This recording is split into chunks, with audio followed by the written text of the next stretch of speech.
going. Delphi.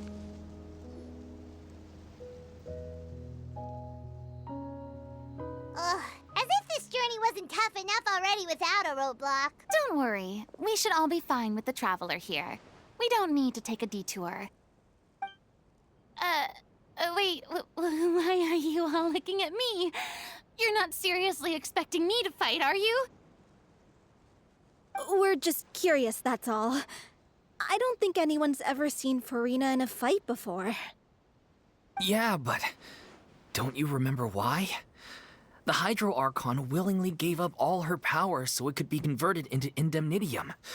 Miss Farina said so herself. Precisely! And I'm not even the Hydro Archon anymore, so all my power is gone anyway. As much as it pains me, unfortunately, I should just stay put. I'm more like a damsel in distress more than anything. That sounded so smug. Ugh, secondhand embarrassment is unbearable.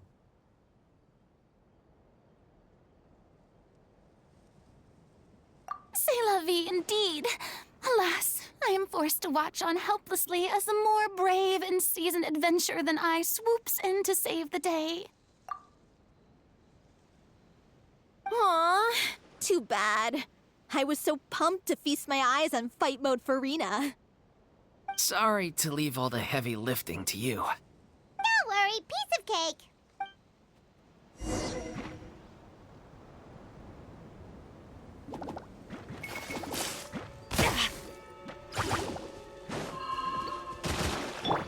A little elusive! No, my sword! My will and... extinguished!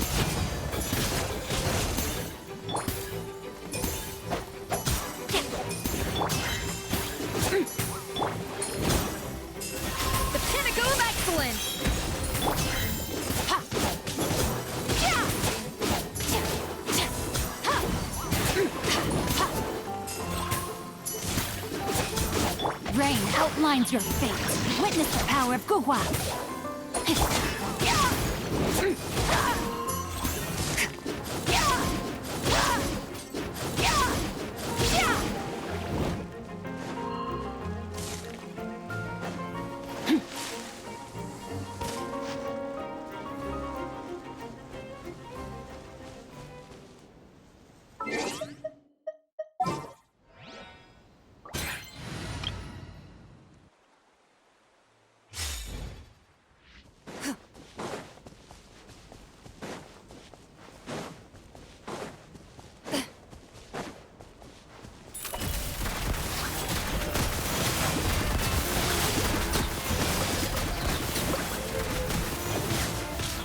Hunt them down. Loaded.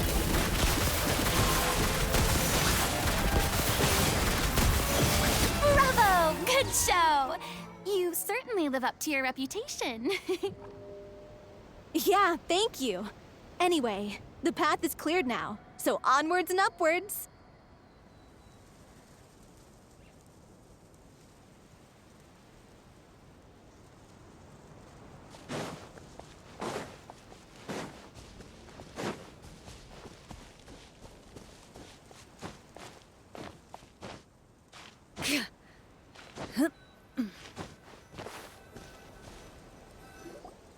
Vilma, are you there? Huh? Oh, it's you guys. Wait, what's Lady Farina doing here? I can explain. We've been rounding up the whole troop. We now have everyone except you. So, you think knowing the truth about the director's disappearance will help you write an ending to the script that pleases everyone? I care just as much as everyone else about making the Little Oceanid a success. That's why I wanted to wait until after the show. If I open this can of worms now, I just don't want to make things difficult between us. We're supposed to be a unit when we're on stage. Vilma, avoiding the truth will not help anyone. Unless you mean to suggest that Aurelie's death had something to do with you. I don't want to talk about it. Listen, Vilma. I used to think that my love for Aurelie was a point of shame. I never brought it up to anyone. But now, I've made up my mind to put it all on the table. I'm prepared to face everything, to sacrifice everything for the sake of the show. The little Oceanid cannot be complete unless we do justice to Aurelie on an emotional level. This is why people think of you as not being the smart one. As you all know already, the troupe was kept afloat not from ticket sales, but donations from the audience. Of course, that was nowhere near enough. We took on side jobs when we weren't performing, but even then, the troupe's financial situation was pretty dire. So, anyway, one day after a show, a merchant came to me and offered us a huge sponsorship. In return, we just had to provide the audience with their drinks during performances. It seemed like a win-win, so I said yes to it on the spot without consulting the director. It was only when the merchant came to deliver the goods that I realized the drink in question was synth. Isn't that the drink peddled by the culprit behind the serial disappearances case? I freaked out when I saw the boxes. And I told the director everything right away. She was completely shocked as well. But she didn't reprimand me for making the decision without consulting her. Instead, she contacted the merchant and stated that the troupe could not agree to this collaboration. The merchant was furious, berated us for going back on our word, and threatened to sue us for damages. The amount was astronomical. There was no way we'd be able to pay. And then? I was going to sort it on my own, but the director stopped me. She said that this was an issue for the whole troupe and it wasn't my fault. But things only got worse from there. The synth merchant just wouldn't let up, and then suddenly the director told us all to leave the city one day. I knew then that things must have reached a boiling point. I admit this whole thing was my mistake. I didn't dare to tell any of you the truth back then, and after the director disappeared, I was even more afraid to say anything. Yeah, I got Aurelie killed. There, I said it. Happy now? Hey, don't say that. You traitor! You knew Aurelie was in danger. Why in God's name didn't you tell us? What do you mean, you were afraid? This was a life-and-death situation. We could have saved her! How could you be so stupid? Please, try not to get too worked up. Yeah, listen to him. You need to stay calm. Stay calm? How can I stay calm? This guy got Aurelie murdered! She was the love of my life! And he has the gall to try and high-road us, claiming that he kept his mouth shut for the sake of the show! How about taking some responsibility for what he's done? All I can say is I'm sorry. Truly. I wanted to apologize to everyone in the troupe, but that won't bring back the director. What good is my apology now? I'm just a coward who made an awful, terrible mistake that I can never take back. Beat me up if you want. Kill me if you prefer. It's what I deserve. End my life. So I can meet the director and apologize to her in person. Get out of my sight! Go! Get lost! I don't ever want to see your face again! That's enough! You've screamed and shouted at each other for long enough. Now pipe down, both of you! Can you stop conflating the show on stage with your real-life relationships in the troupe? You keep saying that you want to use this final performance to pay tribute to your director and celebrate her life. How can you do that if you're just using it as an excuse to vent your own emotions? You're right. I'm sorry. On stage, the lead role is the focal point of the audience's attention. And you're all used to seeing the director as the heart of the troupe. But in her own life, her greatest desire wasn't to be the center of attention. I can tell how much she loved you all, and how much she loved the troop. What she wanted was to build a warm home for all of her brothers and sisters, to shield you all from the storms that rage in the world outside. That's how you should remember her. And that's what you should be celebrating. I understand why you're trying to make her the hero of the story, but isn't she your hero already? After everything she did for you? Yeah. So think hard about what that means. And then think again about what you hope to achieve by arguing with each other. If you really hate each other and can't reconcile your differences, then you could just call it quits now. Why bother with the final performance if the group is already fractured? But you can't bring yourself to do that, can you? You care too much about Director O'Reilly and the home she built you all to let go. What are you laughing at? I don't see what's so funny. Sorry, I didn't mean it that way. It's just that, for a moment there, it felt like our director was back with us again.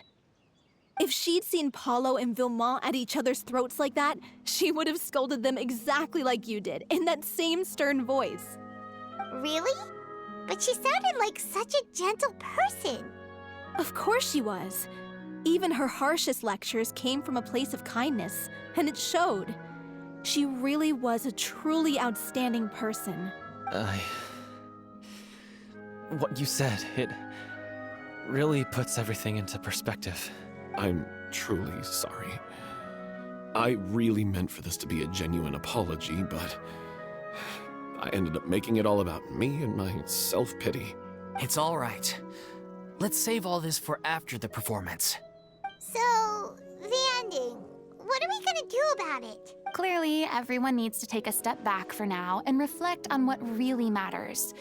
When emotions are running high, things get lost in the fray. The end of the story needs to focus back on O'Reilly herself. She's the true star of the show. What do you mean? The Traveler is right. You once investigated that underwater synth base and recovered items belonging to the victims. If you could find anything that O'Reilly left behind, perhaps we can get a better sense of what she went through in her final days. You really think that's possible? I trust that nobody would object to the ending of the story being based on O'Reilly's true feelings. No. Well, we'll leave this in your capable hands. Come, let's pay a visit to the Palais Mermonia.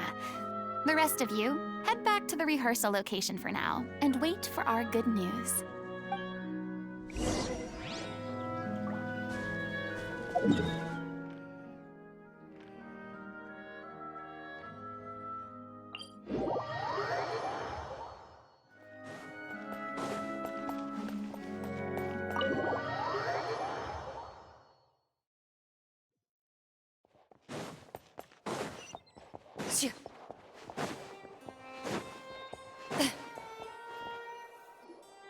You want to review some recovered items connected to victims of the serial disappearances case? But, that case has been closed for quite a while now. Still, since you were the ones who discovered and submitted the evidence in the first place, you don't actually have to submit an application. Okay, please hold on. I'll have someone dig them out.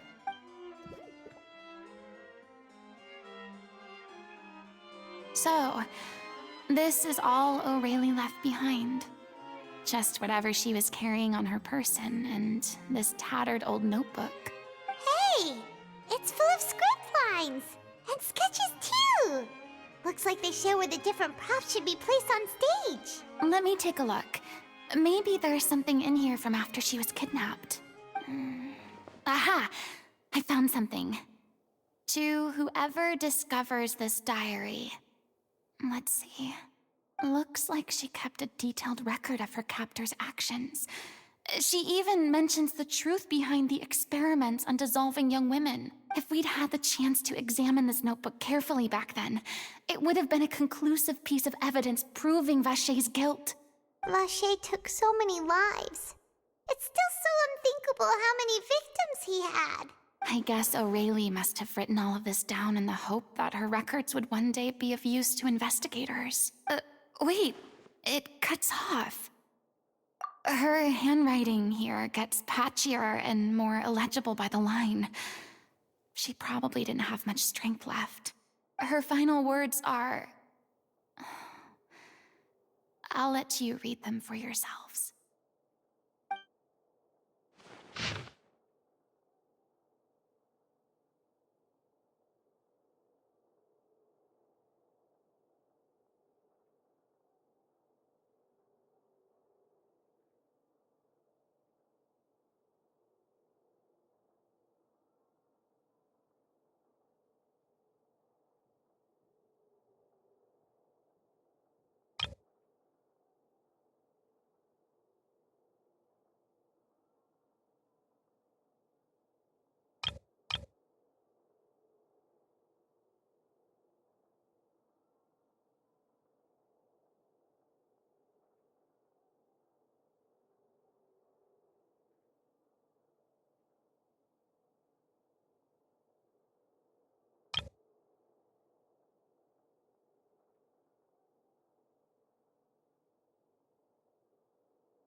She was so terrified.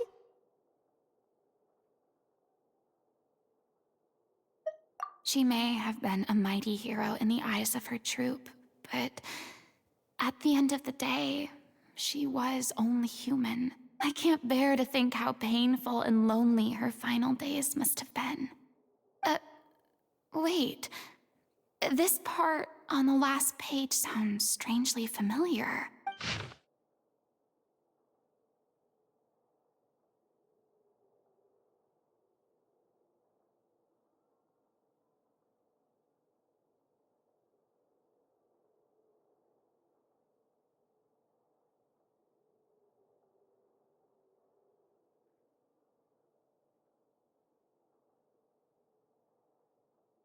If you become human, you can reveal your secret to no one. You will face suffering and loneliness. Is this truly what you want? Isn't that the most important line in the Little Oceanid? Because I am an older sister to them. Oh. So she didn't regret her decision. Even as she sat in silence, waiting for death to come. I'm sure this is what the troupe would have hoped to hear as well. She had their utmost trust, admiration, and love. And she truly deserved it. Let's go. It's time for them to learn Director O'Reilly's final thoughts.